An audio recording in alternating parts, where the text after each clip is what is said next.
So hello and welcome back to my channel. आज हम बात करने वाले हैं about the economic current affairs for the month of January, that is 12th of January to 18th of January. तो बात करते हैं आज की सबसे पहली इंपॉर्टेंट न्यूज़ की जो इस वीक में है, that is India and Australia were invited to G7 talks on critical minerals. तो बात कर रहे हैं कि जो G7 की जो मीटिंग है which is going to be held from 14 to 16th of June 2026, उसमें इंडिया और ऑस्ट्रेलिया को इनवाइट किया गया है और इसका होस्ट कौन है? यूएसए है।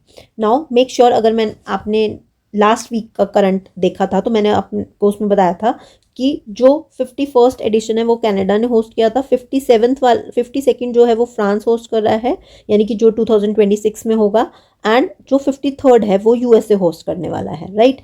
तो लेकिन ये जो क्रिटिकल मिनरल्स मीटिंग है ये कौन होस्ट कर रहा है? ये यूएसए होस्ट कर रहा है। तो इस चीज को भी आपको ध्यान रखना है कि this will be hosted by USA. Okay, don't get confused. इस बार की जो चेयरमैनशिप है किसके पास है? फ्रांस के पास, लेकिन इस मीटिंग को होस्ट कौन कर रहा है? यूएसए कर रहा है। Now what are critical minerals? तो अगर आप इसको यहाँ से पढ़ेंगे, मैं आपको थोड़ा सा दिखा देती हूँ।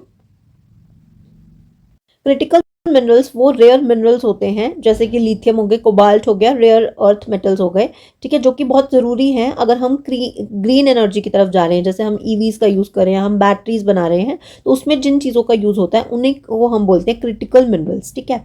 अब इसके जो सोर्स है ना वो है सिंगल सोर्स, जैसे हमारा चाइना है, हम चाइना में बहुत ज़्यादा डिपेंड करते हैं। उसकी डिपेंडेंसी को कम करने के लिए, सप्लाई चेन को डाइवर्सिफाई करने के लिए हमने क्या किया है? इस मीटिंग का कंडक्ट किया है, मतलब यूएसए ने इस मीटिंग को कंडक्ट किया है ताकि हम चाइना के ऊपर अपनी डिपेंडेंसी को जो है उसको कम कर सके। और हमारी इंडिया की तरफ से इसमें कौन जाएगा? मिनिस्ट्री ऑफ फाइनेंस जो है वो पार्टिसिपेट करेगी। तो आई होप आपको ये न्यूज़ समझ में आ गई होगी। जैसे कि मैंने बोला है कि जब भी आप कोई न्यूज़ पढ़ते हैं, इकोनॉमिक न्यूज़, उसके साथ उसका स्टैटिक फैक्ट पढ़ लीजिए। स्टैटिक फैक्ट क्या है? दैट इज G7 के बारे में आपको पता होना चाहिए। तो लास्ट वाले उसमें भी मैंने आपको करवाया था कि जूस विद गर्लफ्रेंड से मैंने आपको बताया था कि एक ट्रिक होती है जिससे कि आप याद कर सकते हैं जितनी भी हमारी कंट्रीज हैं, that is Japan, USA, then you have Italy, Canada, ई से इंग्लैंड, जी से जर्मनी और एफ फॉर फ्रांस। तो यहाँ पे सारी मेंशन भी है G7 कंट्रीज, जो कि डेवलप्ड नेशंस का जो है पार्ट है। मोर ओवर G7 की जो भी बात होती है वो, इस ग्रुपिंग में जो भी डिसीजंस लिए जाते हैं वो किसी भी कंट्री पर बाइंडिंग नहीं है, मतलब कि ज़रूरी नहीं है आपको उसको फॉलो करना है। It is optional for you. करते हैं तो अच्छी बात है, नहीं करते हैं तो भी it is not legally binding. Okay, तो स्टैटिक फैक्ट्स की बात कर लेते हैं।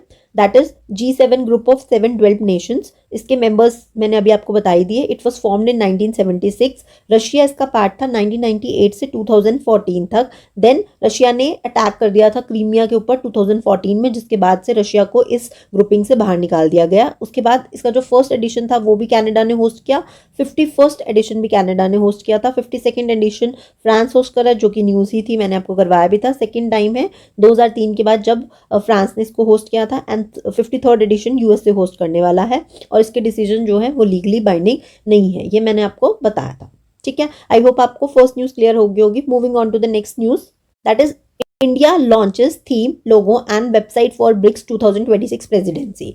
अब आपको पता होगा कि ब्रिक्स एक ग्रुपिंग है जिसमें इंडिया उसका पार्ट है, Brazil, Russia, India, China, south Africa, ठीक है। तो इसकी जो प्रेसिडेंसी है वो क्या होती रहती है? रोटेट होती रहती है। अब और ये सीक्वेंस से ही रोटेट होती है, जैसे Brazil, Russia, India, China, south Africa. लेकिन लास्ट ईयर इसको होस्ट किया था ब्राज़ील ने, उन्हीं से हम ये प्रेसिडेंसी टेक ओवर करने वाले हैं। और उससे पहले अगर आपसे पूछे, यानी कि 2025 वाला किसने होस्ट किया? ब्राज़ील ने। उससे पहले जो हुआ था 2024 वाला, वो होस्ट किया था रशिया ने, ठीक है। करना तो वैसे किसको था? ब्राज़ील को होस्ट करना था, लेकिन उस टाइम कुछ इशू हुआ था, तो साउथ अफ्रीका के बाद 2023 में साउथ अफ्रीका के बाद इसको किसने होस्ट किया था? रशिया ने। एंड देन देखिए, साउथ अफ्रीका के बाद ब्राज़ील की बारी आनी चाहिए थी, लेकिन ब्राज़ील ने नहीं होस्ट किया था, रशिया ने किया था। तो रशिया के बाद फिर ब्राज़ील ने किया, और अब चेयरमैनशिप किसके बाद आ गई है? इंडिया के पास आ गई है, ठीक है। आई होप ये क्लियर हो गया होगा। और ये वाला जो है एडिशन, वो कौन सा है? 18th addition. आपको एडिशन भी याद रखने हैं कि कौन सा एडिशन है। 18th एडिशन इंडिया होस्ट करने वाला है, ठीक है। अब क्योंकि इंडिया इसको होस्ट करने वाला, तो इंडिया ने अपने एक थीम, एक लोगो और एक वेबसाइट बना दिया है फॉर ब्रिक्स 2026।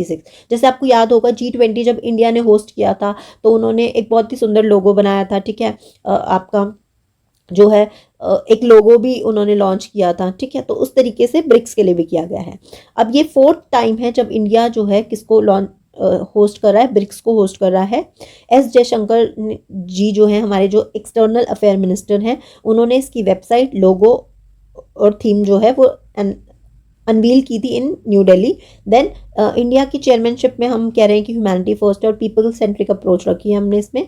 इसके जो लोगो हैं, लोगो और मैस्कॉट से बहुत ज़्यादा पूछे जाते हैं क्वेश्चंस, तो आपको पता होना चाहिए ब्रिक्स का जो लोगो है उसके कलर्स क्या है, blue, red, yellow, orange and green. ये 5 कलर्स हैं जो कि रिप्रेजेंट कर रहे हैं हमारे ब्रिक्स को। ठीक है, moving on to the next, इसकी थीम की बात करें अगर, तो building for resilience, innovation, cooperation and sustainability. ठीक है, कि हमें मतलब हमें एकजुट रहना है, हमें इनोवेट करना है, कोऑपरेट करना है और सस्टेनेबिलिटी पर फोकस करना है।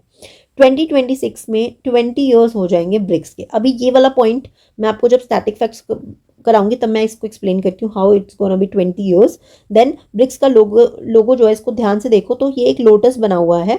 ठीक है, और लोटस के अंदर आप देख रहे हो क्या है, एक नमस्ते का सिंबल है। ठीक है, तो ये क्वेश्चन पूछे जाने वाले क्वेश्चंस हैं, प्लीज इसको मार्क कर लीजिए। कोई भी अगर आप इकोनॉमिक्स रिलेटेड एग्जाम देते हैं तो ये क्वेश्चंस आपसे पूछे जाएंगे। Next is unity, prosperity and respect को शो कर रहा है। इंडिया ने 4 बार ऑलरेडी होस्ट किया है, मैंने आपको बताया था। दैट इज 4th एडिशन जो था 2012 में हुआ वो, फिर 8th 2016 में, 13th एडिशन इन 2021 एंड अब 18th एडिशन 2026 में इंडिया होस्ट करने जा रहा है।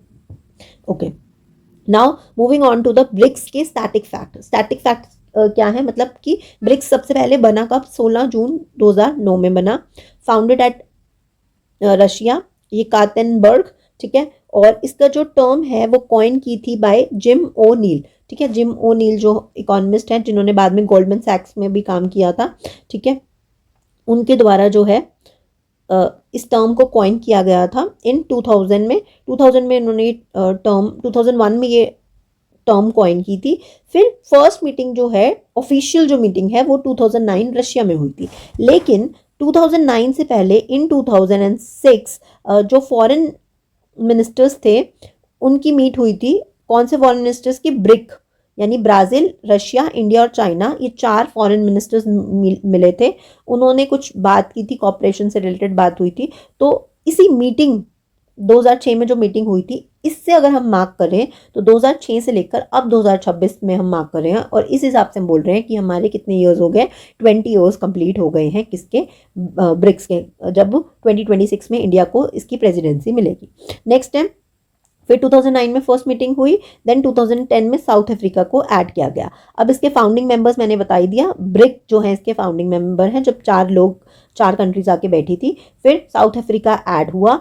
अब जो न्यू मेंबर्स हैं, देखो ये जो पिक्चर आपको साइड में दिख रही है, ये जो न्यू मेंबर्स हैं ये सारे अभी एडेड नहीं हुए हैं। ये वो सारे मेंबर्स हैं जिन्होंने कहा था कि वो ऐड होना चाहते हैं, बट जो हो चुके हैं वो आपको याद करना है। इसमें से इजिप्ट, इथोपिया, ईरान, ठीक है, then you have UAE, 1 2 3 4 and Indonesia जो है इसका पार्ट बन चुका है, ये मैंने मेंशन किया हुआ है। अभी सऊदी अरेबिया और अर्जेंटीना जो है उन्होंने ज्वाइन नहीं किया। अभी 10 मेंबर्स हो चुके हैं आपके इन द ब्रिक्स। ठीक है, आई होप आपको समझ में आ गया होगा कि ब्रिक्स क्या है। इसके स्टैटिक फैक्ट्स एक जगह लिख लीजिए, बार बार जब न्यूज़ में आएगा उसको रिवाइज कर लीजिएगा तो ये याद हो जाएंगे आपको। Moving on to the next news about union budget 2026। तो यूनियन बजट जो है वो प्रेजेंट होगा 1 Feb को। तो आप कहोगे कि मैम ये क्या न्यूज़ हुई, ये तो हमें पता ही है, हर बार 1 Feb को हमारा बजट आता है एंड उससे एक दिन पहले 31 जनवरी को हमारा क्या आता है, इकोनॉमिक सर्वे आता है। तो मैम आपको तो पता ही नहीं है, आप ये कैसे बातें कर रहे हो। तो बेटा मुझे पता है 2026 में 1 Feb को ही प्रेजेंट होगा, लेकिन अगर आप ध्यान से देखेंगे 1 Feb कैलेंडर में देखेंगे तो it will be falling on Sunday. ठीक है, संडे पड़ रहा है, और तो क्या संडे को बजट प्रेजेंट हो सकता है, और अगर संडे को नहीं हो सकता तो क्या एक दिन पहले होगा या एक दिन बाद में होगा। तो आंसर विल बी नो। इस बार संडे है तो संडे को ही बजट प्रेजेंट किया जाएगा। आपको पता है 2017 से पहले यूनियन बजट जो है वो last working day of Feb पे होता था। अगर 28 है तो 28, 29 ऑफ फेब है तो 29 को, राइट। लेकिन जब अरुण जेटली जी जो है हमारे फाइनेंस मिनिस्टर बने थे 2017 में, उन्होंने ये जो डेट है इसको चेंज कर दिया था, और 1 फेब से हमारा जो है वो क्या प्रेजेंट होने लगा, बजट हमारा प्रेजेंट होने लगा। लेकिन इससे पहले यानी बिफोर 2017 अगर कभी फेब 28 या 29 को संडे होता था तो बजट जो है वो उससे एक दिन पहले प्रेजेंट कर दिया जाता था, लेकिन इस बार संडे होने के बावजूद भी आपका जो है कि क्या होगा, संडे को ही प्रेजेंट किया जाएगा। And this is the first time जब हमारा यूनियन बजट जो है वो संडे को प्रेजेंट हो रहा है। एंड जो निर्मला सीतारमन है, जो हमारे फाइनेंस मिनिस्टर है, ये उनका 9th बजट होगा जो कि वो प्रेजेंट करने वाली हैं पार्लियामेंट में। मोर ओवर लोकसभा स्पीकर जो है उन्होंने इस डेट को कंफर्म किया कि हमारा जो बजट है वो 2026 का संडे को ही प्रेजेंट होगा। Is retail inflation at the 3-month high of 1.33% इन दिसंबर 2025। अब पहले हम बात कर लेते हैं what is CPI, what is retail inflation, फिर उसके बाद हम वापस से आते हैं हमारे डाटा पे। तो आपको पता है कि सीपीआई क्या होता है, it is a average change in the prices paid by consumer for a basket of goods and services, यानी कि जो भी गुड्स एंड सर्विसेज है, कोई एक या दो गुड्स एंड सर्विसेज की बात नहीं कर रहे, पूरी एक बास्केट है, ठीक है, उसमें अगर जो भी चेंज आता है उसके प्राइजेस में, उसी को मेजर करने के लिए हम क्या यूज़ करते हैं, सीपीआई यूज़ करते हैं। जैसे कि आप देखिए कि अगर मान लीजिए कोई भी चीज़ है, जैसे दूध है या फिर पानी है, उसको मापने की एक यूनिट है, राइट। वैसे ही इलेक्ट्रिसिटी को, करंट को, ऐसे आप डिफरेंट चीज़ें पढ़ते हैं ना, मेजरिंग रॉड है हर चीज़ की। तो वैसे ही इन्फ्लेशन को मेजर करने के दो तरीके हैं, एक है सीपीआई और एक है WPI. CPI is for the retail inflation, and अगर होलसेल प्राइस की बात करें, होलसेल प्राइस इंडेक्स की बात करें, तो वो हमारा जो हो जाता है वो होता है हमारा होलसेल लेवल पर, राइट। सीपीआई में हम गुड्स एंड सर्विसेज दोनों को इंक्लूड करते हैं, जबकि डब्ल्यूपीआई में हम सिर्फ गुड्स की बात करते हैं।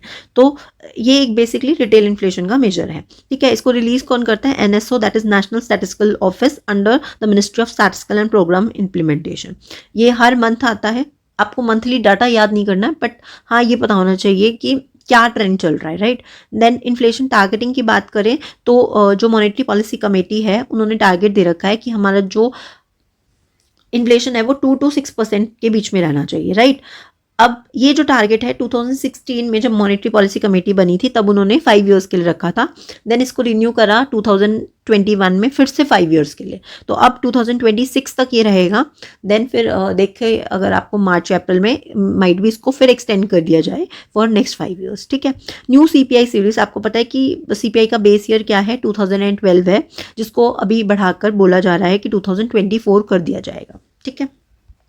नाउ अब हम बात कर रहे थे कि कुछ बास्केट है, राइट। तो बास्केट में क्या क्या चीज़ें हैं, फूड्स एंड बेवरेजेस हैं, पान, टोबैको एंड इंटॉक्सिकेंट्स है, क्लोथिंग एंड फुटवेयर है, हाउसिंग है, फ्यूल एंड लाइट है, मिसलेनियस आइटम्स है। तो सबसे ज़्यादा वेटेज जो सीपीआई में वो किसको मिला हुआ है, फूड एंड बेवरेजेस को। देन उसके बाद miscellaneous items, moving on, then housing, then fuel and light. तो इस तरीके से जो हमारा ये सीपीआई है इसको वेटेज दी गई है। नाउ अगर हम स्टैटिक फैक्ट्स की बात करें तो टाइप्स ऑफ सीपीआई जो है वो है CPI combined, rural and urban. तो अगर हम इन रिटेल इन्फ्लेशन की बात करें तो सीपीआई कंबाइंड को यूज़ किया जाता है for calculating the inflation, right. लेकिन और भी सीपीआई होते हैं, एक होता है सीपीआई ऑफ एग्रीकल्चर लेबर और एक होता है सीपीआई फॉर रूरल वर्कर्स। तो आप इसके बेस ईयर मुझे बताएंगे और कौन इसको रिलीज करता है वो बताएंगे। ये आपका होमवर्क है, नीचे आप कमेंट बॉक्स में लिखेंगे और मुझे बताएंगे, ठीक है।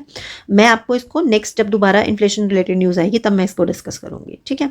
Okay, moving on to news now कि 3 month के हाई पर गया है दिसंबर में, यानी अक्टूबर में 0.25 था, नवंबर में 0.71 था और दिसंबर में अभी हाई हो गया है 3 months के हाई पे 1.33% है, राइट। स्टेट्स जो कि इस एवरेज से ऊपर गई यानी 1.33% से ज़्यादा आया है, वो कौन सी स्टेट्स है, केरला में देख लो 9%, which is way too higher, right. Then Karnataka, Andhra Pradesh, Tamil Nadu and Jammu and Kashmir, ठीक है। तो ये स्टेट्स आप याद रख सकते हैं कि कौन सी है, केरला हो गया, कर्नाटका हो गया और आंध्र प्रदेश हो गया।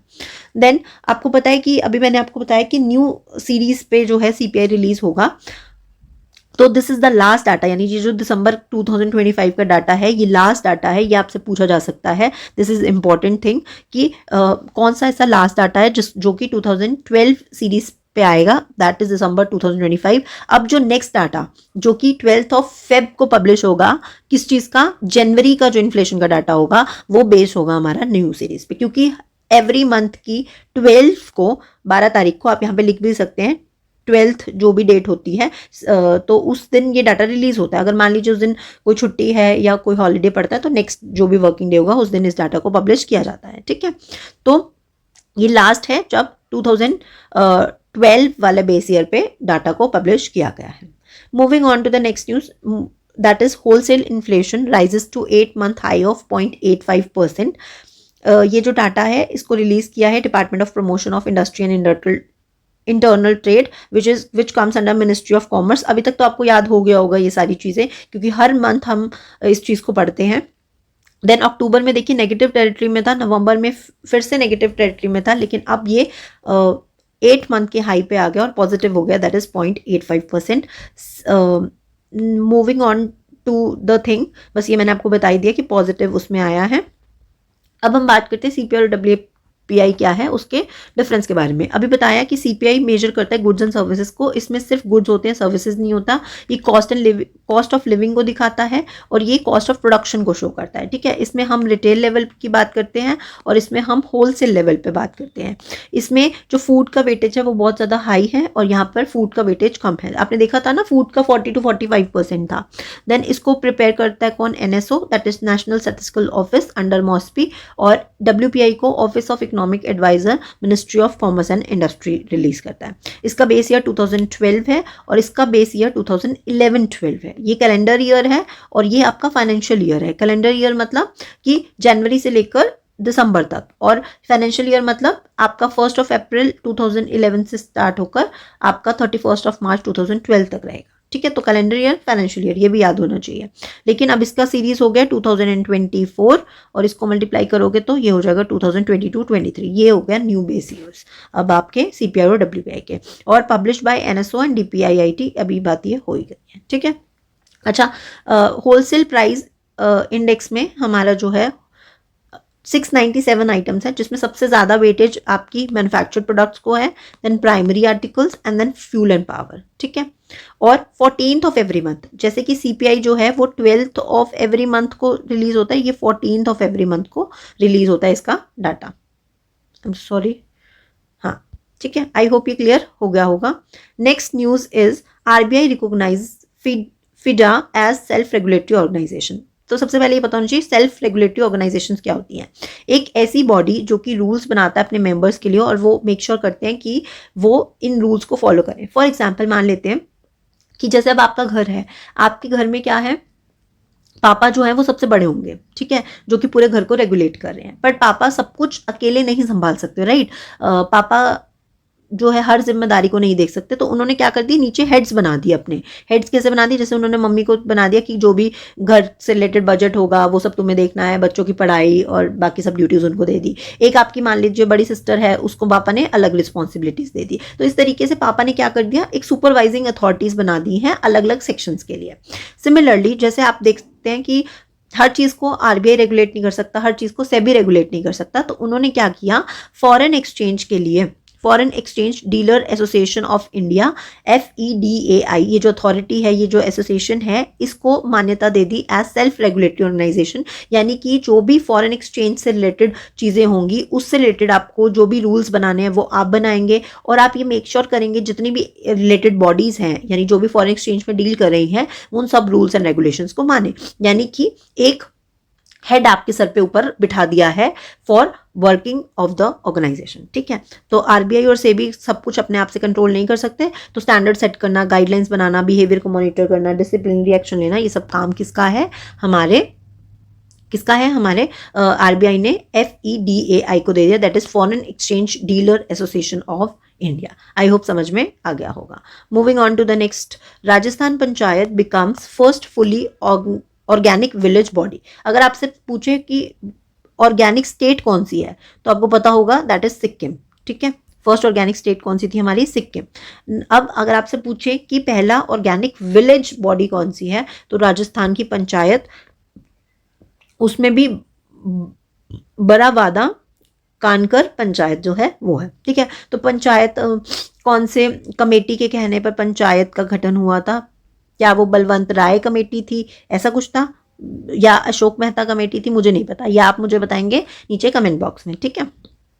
Moving on to the next news, DFS launched a new composite salary account package for central government employ. अब आप कहोगे कि ma'am this news is not looking much relevant, है ना।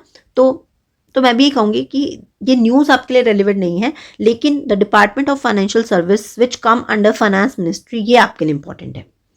तो बेसिकली इस न्यूज़ में मैं आपको ये बताना चाहती हूँ कि मिनिस्ट्री ऑफ फाइनेंस जो है उसके अंडर 6 डिपार्टमेंट्स आते हैं जो कि आपको पता होने चाहिए as a student of economics. सबसे पहला जो डिपार्टमेंट है that is department of economic affairs, जो कि आपकी क्या करता है, पॉलिसीज, जो भी मैक्रो पॉलिसीज होगी, बजट हो गया, पब्लिक डेट से रिलेटेड पॉलिसीज होगी, बनाने का काम किसका है, department of economic affairs. Second हो गया डिपार्टमेंट ऑफ एक्सपेंडिचर, जो भी गवर्नमेंट के एक्सपेंडिचर है उसको मेक श्योर करना, ठीक है, उससे रिलेटेड रूल्स, कितना एक्सपेंडिचर होना चाहिए वो।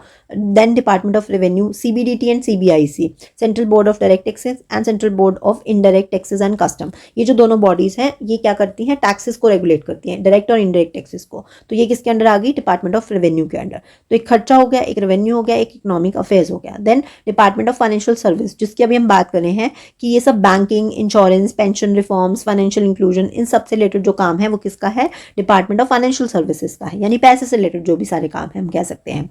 तो और इसी के अंडर हमने क्या बोला कि एक न्यू बैंक अकाउंट खोला गया है फॉर, या लाया गया है फॉर सेंट्रल एम्प्लॉयज, ठीक है। नेक्स्ट इज DIPAM, इसकी फुल फॉर्म कई बार पूछी जाती है, department of investment and public asset management, ठीक है, department of investment and public asset management. इसका काम क्या है कि जो भी गवर्नमेंट की इन्वेस्टमेंट्स हो रही हैं, डिसइन्वेस्टमेंट्स हो रही हैं, एसेट्स को मैनेज करने का काम किसका है, DIPAM का है।